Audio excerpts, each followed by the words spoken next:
Tasty মাম্মা, tasty. দিয়ে গেছে আর ওর নকুন দানাগুলো এসে খেয়ে নিচ্ছে।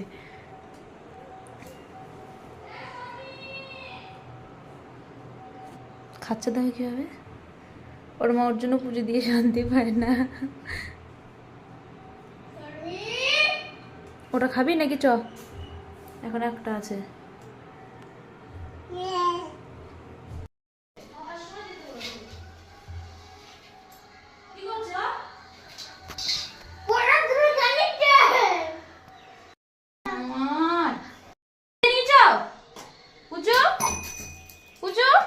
তুমি প্রসাদ খেয়ে নিয়েছ? ন করো তো, তাহলে এবার ন করো। নম করতে পারো, নম করো, এবার নম করো ঠাকুরকে। নম।